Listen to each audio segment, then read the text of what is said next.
Hello students, how are you all of you? I hope all of you are very fine. Okay, so after a gap of this week, today we are going to start the video lecture. Let us have a once a recap summary on the topic human health and the diseases. So what we have completed that with a quick recap. So let us have that is the topic named as a human health and the diseases here. First of all जे आहेत आम्ही हेल्थचं concept बघितलं होतं. Health म्हणजे काय असतं, ठीक आहे, की फिजिकली फिट असायला पाहिजे, मेंटली फिट असायला पाहिजे आणि सोशली वेलबिलिंग असायला पाहिजे म्हणून बघितलं होतं. मग डिसीज म्हणजे काय, की डिसॅबिलिटी किंवा डिस्टर्ब्ड किंवा डिरेंज्ड फंक्शनिंग जे बॉडीचं आहे तो डिस्टर्ब झालं तर त्याला डिसीज असं म्हणतो. मग हे डिसीज जे आहे कसं होतात म्हणून तर ते डिसीज कॉझिंग मायक्रो ऑर्गॅनिझम असू शकते किंवा एन्व्हायरमेंटल फॅक्टर पण असू शकतात. ठीक आहे, मग आम्ही ह्या टॉपिकमध्ये जास्तीत जास्त कॉन्सन्ट्रेट केलो डिसीजबद्दल. ठीक आहे, मग आता ह्या डिसीजमध्ये मी टाईप ऑफ डिसीज बघितलं होतं, ॲक्यूट किंवा क्रोनिक डिसीज किंवा तो कॉन्जायंटल डिसीज किंवा ॲक्वायर्ड डिसीजेस. मग ॲक्वायर्ड डिसीजमध्ये कम्युनिकेबल आणि नॉन कम्युनिकेबल डिसीजेस. ठीक आहे, मग आता हे जे काय आहे की ह्या डिसीज कसं आपल्याला स्प्रेड करतात, कसं आपल्याला होतात, की हाऊ दे आर ट्रान्समिटेड तो बघितलं होतं. ठीक आहे, हे सगळं जे डिटेल आहे तो डिसीजमध्ये बघितलं होतं. ठीक आहे, मग डिसीज झाल्यानंतर त्याला डिफाईन करायलाच पाहिजे, त्याला किल करायलाच पाहिजे, त्याला काय करायला पाहिजे, प्रोटेक्ट करायलाच पाहिजे. मग आता त्या प्रोटेक्शनसाठी आपल्या बॉडीमध्ये एक महत्त्वाचं सिस्टम आहे, त्या सिस्टमचं नाव दिलं होतं आम्ही इम्युनो सिस्टम किंवा डिफेन्स सिस्टम. मग त्या डिफेन्स सिस्टम किंवा इम्युनो सिस्टम काय आहे म्हणून आम्ही स्टडी केलो. So we came to know that there is a study called as immunology in which they will have to defend the microorganisms by performing a immunity in our body here. म्हणून काय आपल्या बॉडीमध्ये एक प्रकारचे immunity present आहे. मग हे immunity कसं आहे की it is from the birth or it is we are going to acquired.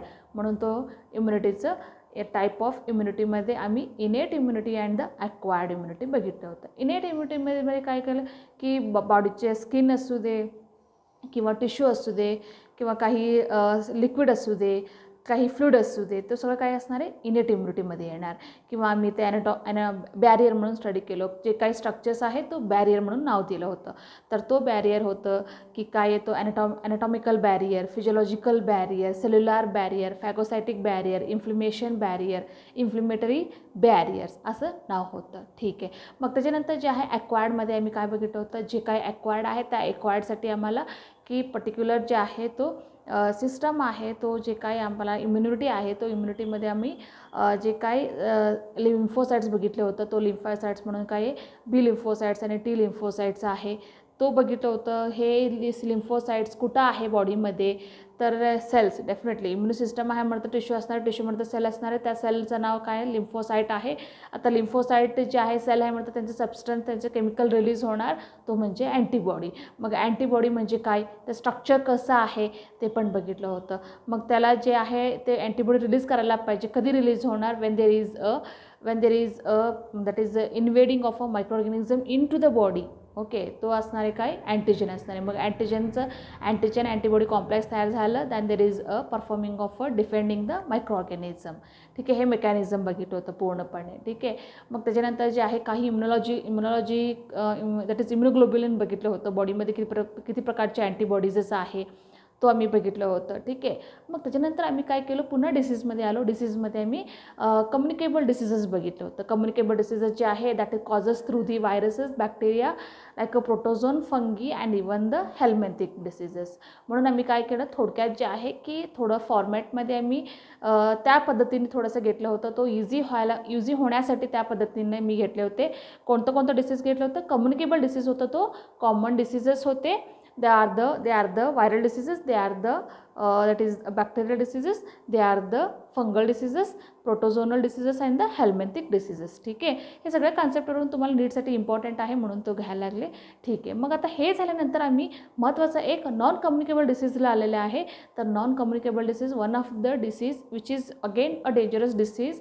Okay, which is that is which we call it as nowadays as a dangerous diseases. So that disease is called as a cancer here. Okay, in the today's lecture we are going to see what is the cancer, Okay, what is the cancer? What are the characteristics of the cancers here? So where they are present in our body, all you know. तुम्हाला सगळ्यांना माहितीच आहे cancer म्हणून, तुम्ही ऐकलेलं आहे. कसं कोणतं कोणतं ऐकलेलं आहे तुम्ही, की तुम्ही स्किन कॅन्सर किंवा माउथ कॅन्सर, लंग कॅन्सर्स वगैरे, तुम्ही हे सगळं जे आहे नॉर्मली सांगत असताना ते ऐकलेलं आहे. ठीक आहे, मग आता तोच आम्ही काय स्टडी करायचं आहे की कॅन्सर म्हणजे काय आहे, की त्या कॅन्सरमध्ये त्या कॅन्सर सेलचं काय कॅरेक्टरिस्टिक्स आहे की तो कॅन्सरस सेलमध्ये लीड होणार, आणि प्लस जे आहे तो कॅन्सर जे आहे बॉडीमध्ये कुठं कुठं स्प्रेड होऊ शकतात, किती डेंजरस आहे. ठीक आहे, तो आपल्याला बघायचा आहे. मग त्याच्यानंतर टाईप ऑफ कॅन्सरस कोणता आहे तो बघूयात, आणि ह्याला कॅन्सर कॉझिंग एजंट्स कोण आहे, कॅन्सर आपल्याला कशामुळं होत असतो तो बघूयात, आणि त्याला ट्रीटमेंट काय आहे आणि प्रिकॉशन्स काय आहे. ठीक आहे, हे जे आपल्याला काय बघायचं कॅन्सर, आणि अजून एक डिसीज आहे एड्स, त्याच्यामध्ये डिटेलमध्ये स्टडी करूया. ठीक आहे, so let us start with the first concept, first point, that is the cancer. So it is the cancer which is characterised by the uncontrolled multiplication of abnormal cells in the body. तुम्हाला सगळ्यांना माहितीच आहे काय असणार आहे की normally जे आहे सेलचं कॅपॅबिलिटी, सेल असं घेतल्यानंतर त्याचं काय होणार आहे की मल्टिप्लिकेशन होत असतं बॉडीमध्ये. कुठंही इन्फ्लेमेशन झालं, कुठंही रप्चर झाला, बॉडीच्या आतमध्ये असू दे, बॉडीच्या बाहेर असू दे, सेलचं जे आहे RBC सेल घेतलं तर त्याचं बॉर्न होणार किंवा त्याचं डेथ होणार, तर डेफिनेटली एक सेलचं दोन सेलचं मनी नंबर ऑफ किंवा मिलियन्समध्ये सेलचं प्रोडक्शन होणार आहे. तुम्हाला सगळ्यांना हे माहिती आहे, थ्रू द मायटॉसिस हे माहिती आहे. मग काही वेळानंतर तो स्टॉप व्हायला पाहिजे डेफिनेटली, हे बेसिक कन्सेप्ट तुम्हाला सगळ्यांना माहितीच आहे. मग आता इथे काय झालं की cancerous uncontrolled multiplication of abnormal cell. Cell कसं आहे, नॉर्मल नाही आहे, सेल कसं आहे, ॲबनॉर्मल आहे. तर ह्या ॲबनॉर्मल सेलचं मल्टिप्लिकेशन वाढत गेलं. फॉर एक्झाम्पल मी तुम्हाला सांगायचं असेल तर आता बॉडीमध्ये सेल एक कुठंतरी पार्टमध्ये, तो स्किनचं एपिडर्मिस असू दे, डर्मिसमध्ये वगैरे, डर्मिसमध्ये वगैरे एक 10 स्किन आता आपल्याला तो एपिडर्मल लेअरमध्ये स्किनचं सेल्स पाहिजे होतं, ॲपिथेलियल सेल्स किती पाहिजे, 10 पाहिजे. ठीक आहे, मग काय होणार, 1चं 2 होणार, 2चं 4, 4चे 6, असं काय झालं, 10पर्यंत सेलचं फॉर्मेशन झालं. मग तो स्टॉप व्हायला पाहिजे, 10 सेल झाल्यानंतर स्टॉप व्हायला पाहिजे होतं, तो म्हणजे नॉर्मल सेल झालं. ठीक आहे, पण तो सेल स्टॉप नाही झालं, पुन्हा 10 तर 12, 12चं 14, 14चं 16 असं वाढत गेलं, तर तो नॉर्मल सेल झाला का, नाही. काय झालं, ॲबनॉर्मल सेल झालं. ॲबनॉर्मलचं सेल्स काय झालं, मल्टिप्लिकेशन वाढत गेलं ना, येस, तो म्हणजे कोण झालं, त्या सेलचं नाव दिलं मी कॅन्सरस सेल म्हणून. ठीक आहे, so that is the characterized by the uncontrolled multiplication of abnormal cells in the body here. Clear आहे, what is cancer, what is a cancerous cell here. Okay, पण नॉर्मल सेल, मी normal cells सांगते, तर normally cells shows a property called as a contact inhibition. ठीक आहे, म्हणजे सेलचं एक property आहे, नॉर्मल सेलचं म्हणते मी, नॉर्मल सेलचं कॉन्टॅक्ट इनहिबिशन. ओके, इनहिबिशनचं मिनिंग माहिती आहे ना तुम्हाला सगळ्यांना, इनहिबिट करणं की म्हणजे प्रोसेस होऊ देणार नाही. ठीक आहे, त्याला आम्ही इनहिबिट म्हणतो. ठीक आहे, मग आता contact inhibition by virtue of which contact with the other cell inhibits. Okay, आता तुम्हाला माहिती आहे की आता फॉर एक्झाम्पल मी सेल घेतलं, एक सेलचं काय झालं, 2 सेल झालं, ह्या सेलचं परत काय झालं, 2, ह्या सेलचं 2, असं वाढत जाणार ना. आता इथं काय होणार, contact with the other cells inhibit, म्हणजे ह्या सेलला दुसऱ्या सेलला पण काय करतो, इनहिबिट करतो, म्हणजे तो डिवाइड होणार का, नाही डिवाइड होणार. ठीक आहे, ह्या सेलनी काय केलं की ह्या सेलला, ठीक आहे, this is the cell which will inhibit the other cell to stop the process of multiplication, to stop the process of mitosis here. Clear आहे सगळ्यांना. म्हणून मी काय म्हणायला लागले, cell shows a property, normal सेलला called as a contact inhibition by virtue of which contact with other cells inhibit their uncontrolled growth, and but the cancerous cell have lost this property here. काही वेळानंतर जे आहे एकमेकांचं काय करतात, ते sale inhibit करतात, आणि इनहिबिट केल्यामुळं काय होतं की त्याच्यामध्ये मल्टिप्लिकेशन जे आहे, डिवायडिंग जे आहे, मायटॉसिस प्रोसेस जे आहे तो काय होतो, स्टॉप होऊन जातात. मग हे नॉर्मल सेलमध्ये झालं, पण हे जे कॉन्टॅक्ट इनहिबिशन आहे तो कॅन्सरस सेलमध्ये काय आहे की ॲब्सेंट आहे, तो प्रॉपर्टी लॉस्ट झाला त्यांच्यामध्ये. म्हणून काय झालं, it has been continuously dividing, it has been continuously undergone multiplication. Okay, so which leads to a mass of a cell called as cancer is a complex group of diseases that affect the or that can affect the different body parts, like cells and the tissues here. Ki that is a complex group of diseases here which affect the every part of a cells and the tissue of the body here. So which can lead to a mass of a cells called as a neoplasm or tumor here.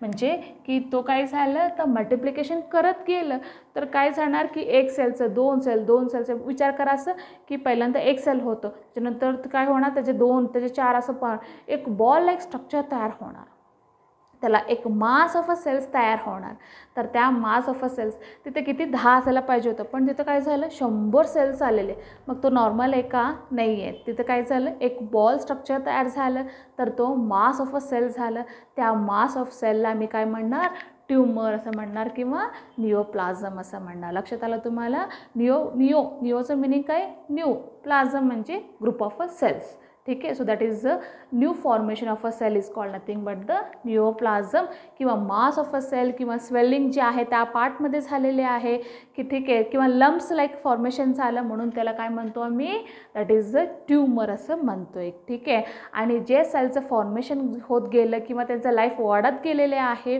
Due to the genetically altered सेल्समध्ये definitely contact inhibition जे आहे त्या property सेलमध्ये होतं सेलच्या न्यूक्लियसमध्ये होतं सेलच्या न्यूक्लियसमध्ये DNA होतं तर DNA असं तर जीनमध्ये होतं पण ते जीनमध्ये काय झालं कॉन्टॅक्ट इनहिबिशन लॉस झालं म्हणजे जेनेटिकली अल्टर्ड सेल येतो जेनेटिकली अल्टर्ड सेल आहे तर म्हणून काय झालं that leads to a mass of a cell called as a neoplasm or the tumour here clear आहे सगळ्यांना आता म्हणजे काय झालं तो कॅन्सरस सेलला तुम्ही काय म्हणा आता ट्यूमर म्हणा किंवा निओप्लाझम म्हणा मग बॉडीमध्ये दोन प्रकारचे ट्यूमर्स प्रेझेंट आहे त्या दोन प्रकारचे म्हणजे benign tumours and the malignant tumour benign tumour and the malignant tumour असं म्हणतात दोन प्रकारचे ट्यूमर्स आहे त्याचं दोन प्रकारचे ट्यूमर्स काय असं म्हणलेले बिनाइन ट्यूमर जे आहे तो that grows by itself and does not invade the other tissue म्हणजे एका रिजनमध्ये झालं तर आता हे एक पार्ट आहे किंवा एपिथेलियल आहे तर इथं जे ग्रुप ऑफ सेल झालं तो तिथंच राहिलं तर पुढं काय होणार इथं खाली येणार नाही ठीक आहे पण दुसऱ्यामध्ये काय झालं की इथं एक ग्रुप ऑफ सेल आहे तो काय होणार खाली परत काय झालं खाली येणार ठीक आहे परत काय होणार ह्या पार्टमध्ये स्प्रेडिंग होत जाणार ठीक आहे म्हणजे त्याला इथं असेल तर त्याला बिनाइन ट्यूमर म्हणा बिनाइन आणि हे स्प्रेडिंग करत गेलं तर त्याला काय म्हणा मॅलिग्नंट ट्यूमर म्हणा ठीक आहे म्हणून काय म्हणले benign tumour is a tumour that stops the growing by itself okay काही वेळानंतर तो group of mass of a cells झाल्यानंतर तो स्टॉप होऊन जातात and does not invade the other tissue and remain confirm to a particular site म्हणजे बाहेर येणार नाही आहे किंवा अदर पार्टमध्ये जाणार नाही आहे तिथंच राहणार आहे त्याला काय म्हणायचं बिनाइन ट्यूमर म्हणायचं आणि हे ट्यूमर कसं आहे डॅमेज जे आहे म्हणजे कॉज जे आहे त्याचं कॉज लिमिटेड आहे आणि त्याला आम्ही नॉन कॅन्सरस असं म्हणतो आहे ठीक आहे